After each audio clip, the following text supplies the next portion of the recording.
নমস্কার, কেমন আছেন সবাই? আশা করি সবাই খুব ভালো আছেন, আমরাও খুব ভালো আছি।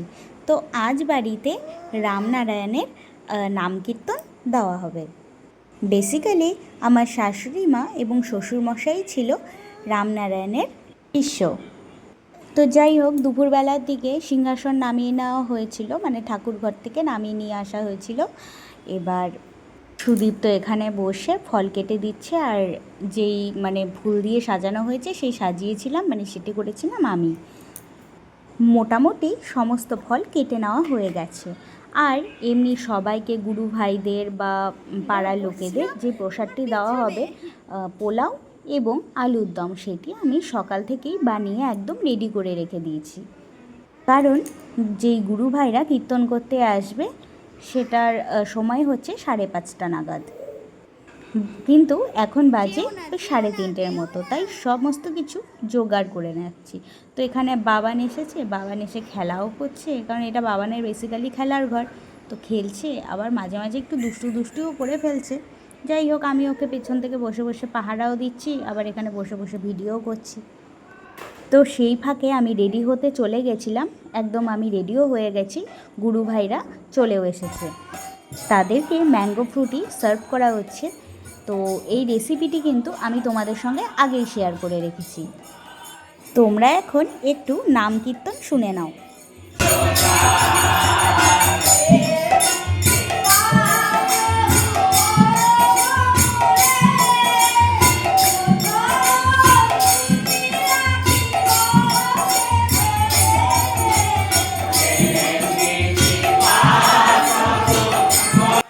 বালক ব্রহ্মচারী সিংহাসনের পাশে যে দুজনের ফটো দেখতে পাচ্ছেন, তারা হচ্ছে একজন আমার শ্বশুরমশাই, আরেকজন আমার ননাস, মানে সুদীপ্ত দিদি।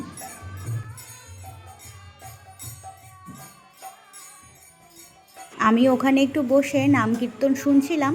তো সেই ফাঁকে সুদীপ্ত ওপরে চলে এসছে পোলাও এবং আলুর দম সেটিকে সুন্দরভাবে ফয়েল বক্সে ডিস্ট্রিবিউট করার জন্য। আসলে এই ফয়েল বক্সগুলি করা হয়েছিল গুরু ভাই বোনদের জন্য, আর পাড়ার লোকেদের ওনাদের প্লেটেই সার্ভ করে দেওয়া হবে। রামনারায়ণের যারা গুরু ভাই আছে, গুরু ভাই বলতে যারা শিষ্য, তারা কিন্তু যেই বাড়িতে অনুষ্ঠান সেই বাড়িতে খাওয়ার গ্রহণ করে না, সেই কারণে তারা নিজেদের বাড়ি নিয়ে চলে যায়। তাই জন্যই ফয়েল বক্সগুলি আনা হয়েছে। তো আর সাথে দিয়ে দেওয়া হচ্ছে একটা করে কালো জাম।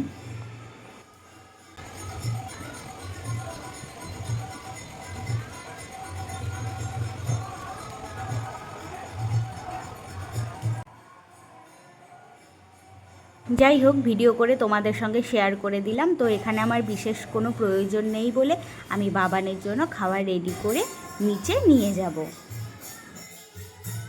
তো বাবান কিন্তু খাওয়া নিয়ে বেশি জ্বালায় না, তোমরা তো আগেই জানো। তাই বাবানকে সুন্দরভাবে খাইয়ে দিচ্ছি, আর ওই পাশের ঘরে কীর্তন চলছে।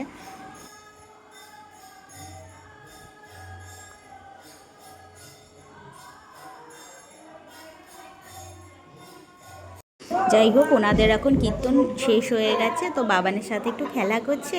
তো সবাই চলে যাচ্ছে, সবাইকে প্রসাদও দিয়ে দেওয়া হয়েছে। তো আজকের জন্য এই পর্যন্তই ব্লগটি। আরও একটি নতুন ভাবে খুব তাড়াতাড়ি দেখা হবে। ততক্ষণের জন্য টাটা, বাই বাই। সবাই ভালো থেকো, সুস্থ থেকো, আনন্দে থেকো। আর আমার ভিডিও যদি ভালো লাগে তাহলে লাইক, শেয়ার এবং সাবস্ক্রাইব করে অবশ্যই আমার পাশে থেকো।